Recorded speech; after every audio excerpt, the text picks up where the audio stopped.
Mo, it's good to see you. How's things? All good. Just to make weight. That's it. Speaking of making weight, Manel was in here earlier today and he said that he's the lightest he's ever been for a fight week. He said he's 133 pounds at the moment. You think he's going to make weight? Do you have any concerns? He's better be. He's better to make weight. Yeah. And it's well documented that you're from this area, from Wigan, Greater Manchester. I mean, how does it feel for you to be able to finally compete here?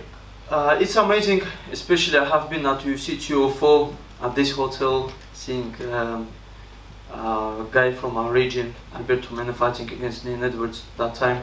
And now, like, fighting myself at UFC 304, and it's amazing to fight in Manchester. Did you always know when you were there watching the Bisping Henderson fight that you would one day be competing here? Of course, I think I got motivated first from UFC when Michael Bisping fought Anderson Silva in London. I was at the card. My brother Rustam Khabilov fought against Norman Park that time, and then I came to UFC second time in Manchester, and I got motivated. And I believe a lot of young generation will sit in the crowd watching those fighters, and will be in the cage one day. And a lot of people, I think the general consensus is that Manel is going to be the toughest test of your career.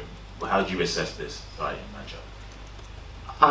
Every fight somebody is saying it's your toughest test. Toughest test is myself to get inside the octagon in shape without getting sick. That's it. All of them, they're all same. 2 legs, 2 arms, 1 head. What's special about them is all about mentality, and I'm undefeated and he has 6 defeats on his record. That shows difference. And I gotta ask, you must have seen the chopping and changing and positioning of your fight. At one point it was a feature prelim, now it's on the early prelims. Do you have any understanding as to why that's changed? Maybe my style is boring. Maybe Manel is 50-50 that they're scared to if he makes weight or not. But it doesn't matter what time to beat him. And do you think a win over Manel will get you that title shot against Pantoja?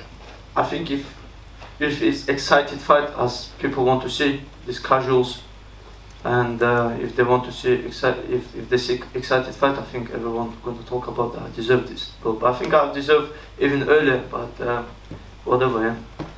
Doesn't matter when to fight them. I have to fight them all anyway. In front right here. Manel was in here and he alluded to something along the lines of you don't train at ATT anymore because Pantoja would tap you out a lot.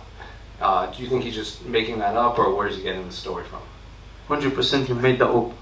I have trained with Pantoja's coach, Parompa, in his gym. I have trained with him. It's definitely between me and Pantoja equal rounds, like everybody's seen in the gym. I want to lie, but why he's worried who tapped me out? I do get tapped in the gym. I do get knocked down in the gym. I do lose rounds in the gym. Okay, that's the gym. Shoot your mouth. On his Instagram, he also posted like he's been training with Umar and Tagir, and Habib was training, FaceTiming him, and he captioned it, if I don't go to Dagestan, Dagestan comes to me, and then he said that I feel more Dagestani than you do. So what do you make of his training with those guys and saying those things? So if he believes if Habib FaceTime him, make him wrestling better, I think people should buy time of Habib off of FaceTime. Sure. And I don't know if you saw also, but the UFC just signed Kaya Sakura from Ryzen, and there's a lot of people thinking maybe he gets the title shot right away. What do you make of maybe a fighter like that kind of coming into the UFC and immediately inserting himself into the title shot? Is his son as a flyweight? That's what they are saying, yeah. I don't think they give him title straight away. I think maybe between Tatsurov, Taira, Kai, and maybe Pantoja. I don't know. UFC can do whatever they want. It's not up the rankings as I was when I came to UFC. I was thinking it's all about beating ranked guys, and it's not about that. It's about what they want to see as a champion. Sure. And then 2 other quick ones for me. I don't know if you saw, but on November 1st, they're gonna implement some new rules that they approved. October 1st, yeah? I think it's November. Okay. 12 6 elbows will be allowed, and they've redefined what a grounded opponent is, where you need more than just your hands. What do you make of these rule changes that I think a lot of fighters think should have been made a long time ago? If I know a lot of people mention me and Aljo in the comments. But I think if they change rule, we're gonna change our style. So if the rule worked for me against Tim Elliott and Alex Perez, it worked. Now I have to think something different. I won't be in that same position. If they change, it's good. And then final one, can I get your thoughts on the main and co-main event at UFC 304? For the main event, I know both of them. I don't wanna comment on that. But co-main event, Tom Aspinall taking over. Mohammed over here, mentioning Tom Aspinall, he was your first jiu-jitsu teacher. What was it like seeing him rise up the ranks and now being the interim heavyweight champion? Amazing. Tom is a great guy. He deserves everything what he gets on his way. And your last fight was a tough fight, but an impressive fight against Alex Perez. Wondering what lessons did you take from that fight that you're going to take into your matchup with Manel Kape? I think that was dropping on my knees to play safer when I was winning easily, and something that UFC don't want to see. I got this lesson from it. And my final question, when taking this fight, was there any concern that it may not happen due to Manel Kape's history of weight issues and fight cancellations? What do you mean? Was there any concern that this fight wouldn't happen because of his issues with fight cancellations? No, I don't think, because I think he will get caught from UFC if he misses weight. No, Steve. You're only 23 years of age. You've had like 38 fights, I think, overall in your career, amateur and professional. So you've got bags of experience, like way more than most fighters your age.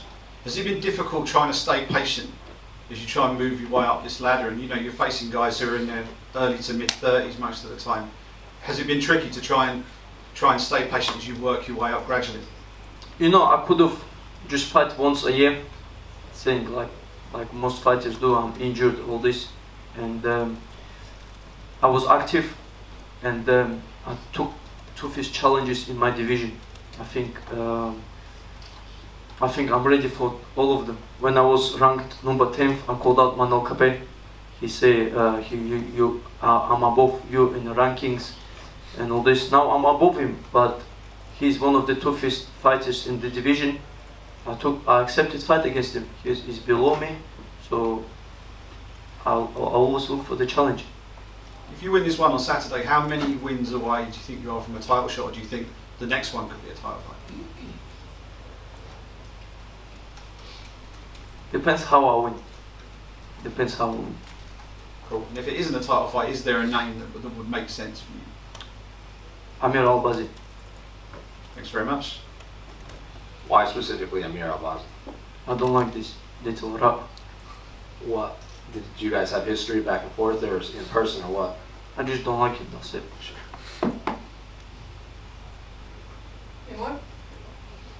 Твой бой из основного карда был перенесен сначала в прелим, а потом в ранние прелимы. Для тебя это плюс, учитывая, как поздно по английскому времени будет начинаться карта? Для меня вообще нет разницы. Я так поздно спать ложусь. Во сколько выиграет Манел Капе, какая разница? Ну, то есть в 4 часа утра для тебя подраться не было проблемой? Вообще нет. Капе назвал себя лучшим бойцом твоего дивизиона. Как ты можешь прокомментировать? Согласен? Ну, если он был бы лучшим в моем дивизионе, он выиграл бы хотя бы одного человека из 115. У него 0 побед из 115 с бойцами. Но нужно говорить о статистике тоже. Ты готовился к этому бою в Дагестане. В чем главное преимущество работы там перед Англией, кроме того, что там высокогорье? Спарринг-партнеры, голодные молодые ребята, которые приходят, помогают, зарубаются так же, как и в боях, и хотят себя проявить в зале. Я работаю с таким. Тебе уже похожий вопрос задавали по поводу титульного боя. Очень много слухов о том, что он будет в твоем дивизионе в ноябре в Нью-Йорке, а там тоже будет с Дацой драться. Если этот бой случится, то твой титульный бой, получается, будет не раньше 25 года. Ты готов ждать или планируешь провести какой-то поединок еще в этом году? Я готов подраться даже в октябре в Абу-Даби. Как вы видите, очень активный боец. Я за 2 года провел 6 боев, это мой бой. И просто я хочу быть активным. Какая разница с кем, когда драться? Даже если это будет бой не за пояс? Мне без разницы. И последний вопрос. Ты рассказывал, что болеешь за Анжи, но сейчас в премьер-лигу вышла другая дагестанская команда, Динамо Махачкала. Следишь ли ты за ними? Нет, Анжи навсегда в моем сердце. Только Анжи. Да, Спасибо, хорошего боя. спасибо. Mohamed? Yep. Do you have a group of people coming, family or friends from Wigan on Saturday? From Wigan, Yeah. I have couple people, yeah. Yeah. And how proud, obviously, you're representing not just the UK but the town and the borough that made you. Amazing, especially we have like a Wigan youth zone there, and I believe I started there. It looks like just community club, but I'm top 10 in UFC. I started there, and I believe many kids will join that place and get out of from the streets. And the dream is that somebody watches you on Saturday, gets down to the youth zone and becomes the next Mokaev. I hope so. I really think want kids get off these bikes, knives, crimes, and stuff like this, and get something. Because if you're healthy, if you do some training in your life, your mind become bulletproof, and it doesn't matter if you're a professional athlete or you're constructor, you become strong mentally.